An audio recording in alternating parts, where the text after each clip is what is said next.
In this video, I'm going to talk about the average value of a function. So it actually can be really useful to want to find the average of a function.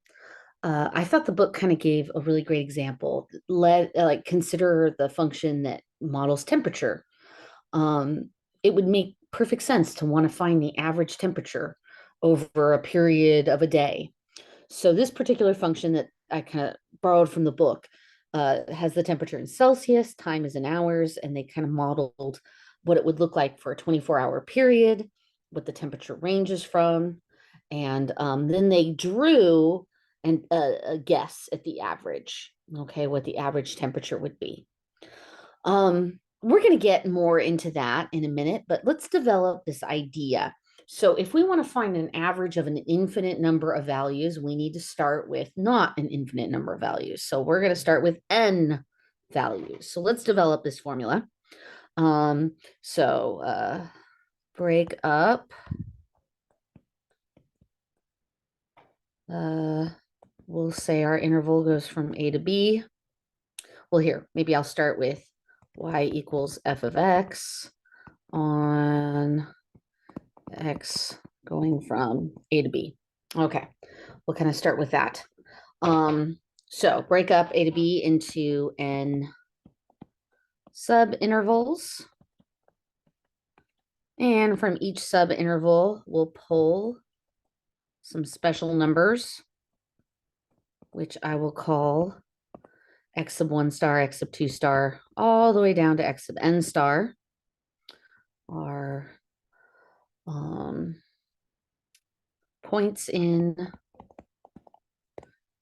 points in each sub interval. So to find the average, we would actually need to plug these into the function and then divide by n because there's n of them. Okay, so I'm going to add them up and divide by n. Okay, that's nice. Before we do a little bit of math, we just kind of pause here for a second. The idea is the larger we make n, the more accurate this is. So eventually my goal is to take n, go to infinity, introduce a limit, and more likely we're going to see an integral pop out. Okay, but before I do that, we're going to use a fact about n to rewrite it a little bit. So you might remember that delta x is b minus a over n, right? It's our interval divided into n intervals, and delta x represents the length of each interval. Okay, so using that, I'm going to rewrite n as b minus a over delta x. I'm going to come back up here then and do that. Rewrite this average that I've created. It's a 2, sorry. As, oops.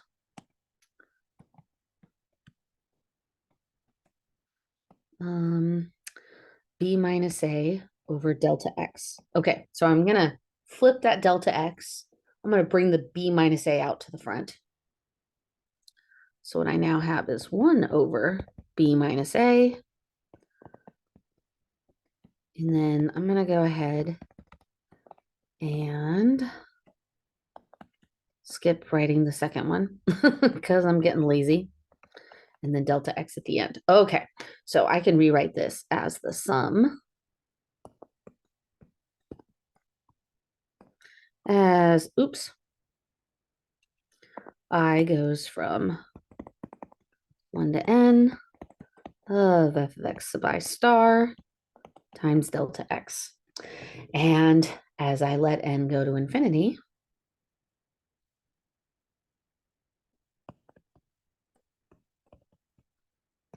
of 1 minus b, I'm sorry, 1 over b minus a of the sum.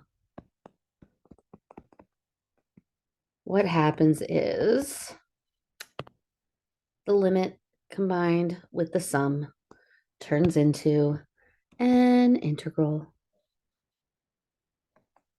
I'll go ahead and put the b minus a out in front of the integral. It's going from a to b. I'm just going to call that f of x and dx now instead of the other notation. And here it is. We have found the average of the function. So that's how we find the average value of the function. They use, by the way, this notation, sub AVE.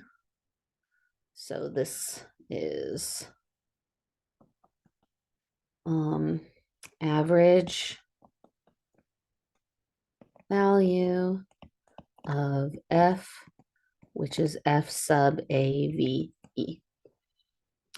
Cool. Okay, so let's do it. Let's find the average of this function.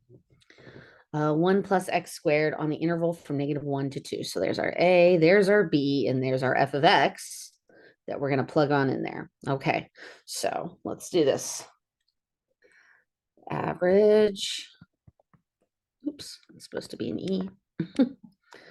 E equals 1 over 2 minus -1, going from -1 to 2, of 1 plus x squared dx, which is just 1/3, going from -1 to 2.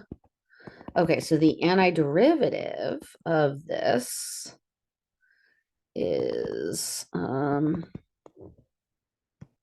x plus 1/3 x cubed, going from -1 to 2. So plugging in 2, I'll get 2 plus 8/3 when I cube that 2, minus, okay, actually here, minus, I'll put it in parentheses, -1 plus -1/3 when I plug in -1 and cube it.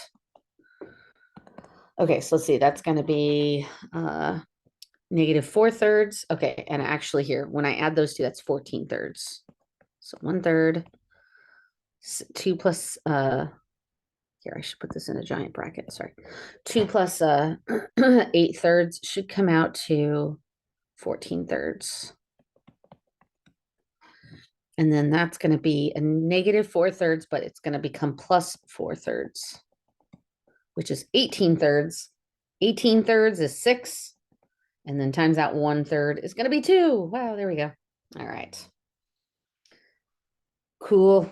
Now, here's what's actually kind of nifty. They actually tie this back into the mean value theorem. And they call this the mean value theorem for integrals. So if f is continuous on AB, then there exists a number c in AB such that f of c, which is the average of a function, equals 1 minus b over a, 1 over b minus a, the integral from a to b of f of x dx. Okay. And then they write it in this different form. It's actually this second form that is kind of interesting because it has a geometric interpretation. Okay. So if I wanted to think of this, what visually I'm looking at, here's what I'm looking at. Let's say I have a function here. And here, this will be the start and this will be the end. There's A, there's B. Okay, so the integral is measuring the area under this function, right? That's the left side of this equation. The right side says that there's a magic value C, that it's, we'll call it here, I'm kind of pretending that this is C, that f of C, the y value that we get at that point, times b minus a. Okay, that's this height that I have here, and then b minus a is this length here.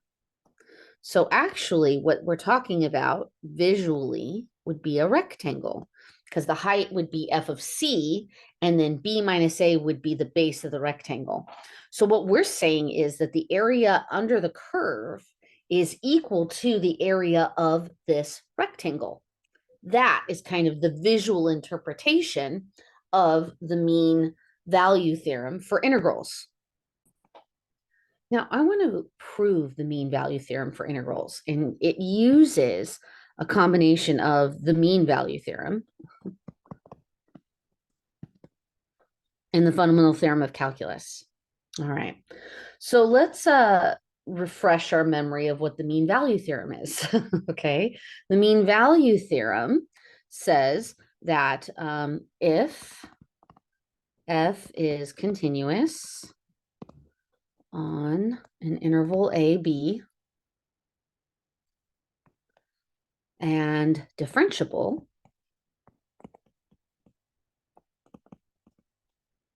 on the open interval a, b, then there exists a c in the interval from a to b such that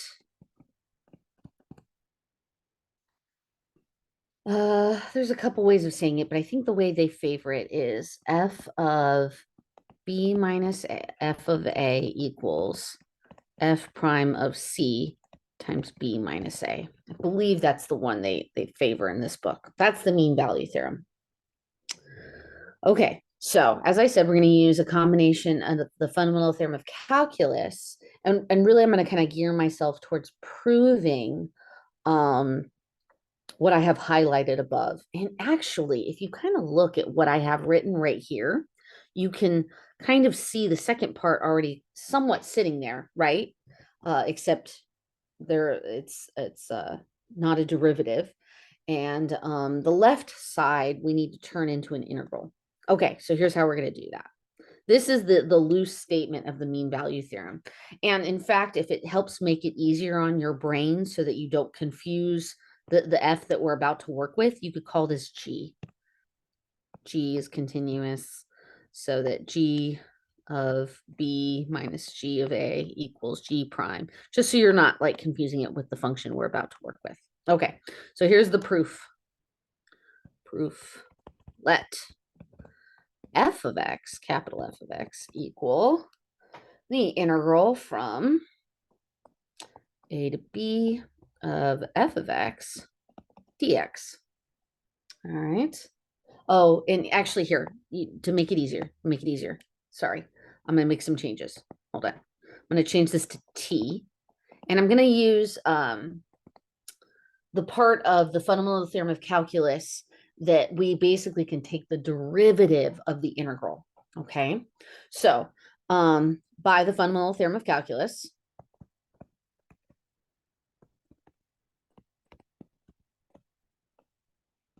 I'm going to abbreviate the hell out of that. F prime of x would just equal f of x. All right.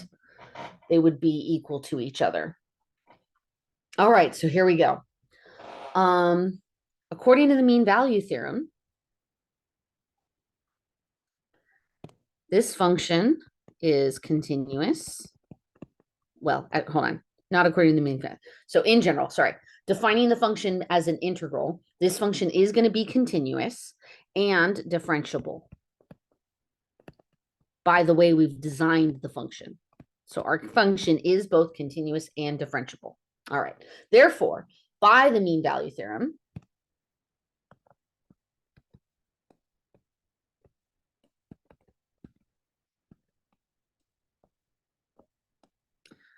f of b minus f of a equals f prime of c times b minus a for some c in a to b. Okay, but we just established that when we take the derivative of capital F, it equals lowercase f. So I could substitute lowercase f into that. So that's just f of c times b minus a. And this is the result of taking the antiderivative of the function and plugging in the integrands. So also by the fundamental theorem of calculus, we could think of this, since capital F is basically the antiderivative of lowercase f, that could be thought of then as the integral from a to b of f of x dx. So I'm substituting the b in for the x. Sorry, the b in for, yeah, the x on the integral that the t on the integral that I created earlier. Oh, wait, I just realized this should have been an x, not a t. I'm so sorry. That should have been an x. All right. And there we go. That proves that if we create a function based on the integral, we end up getting this kind of new theorem popping out called the mean value theorem for integrals.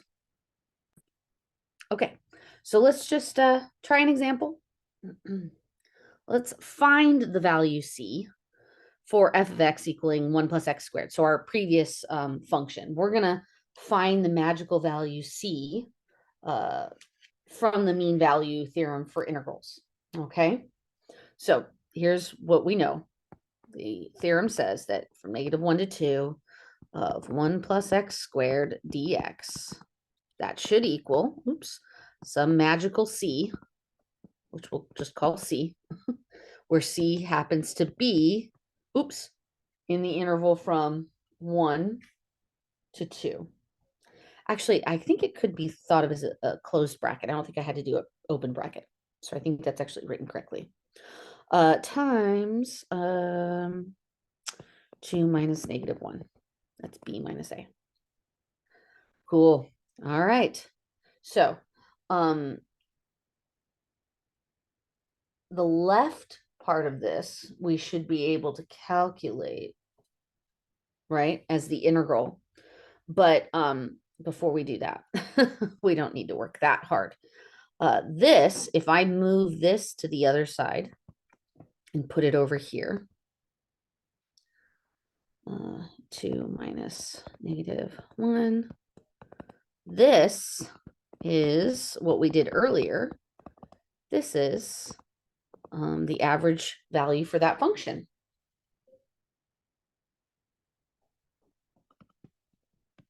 Which we already found. It was 2.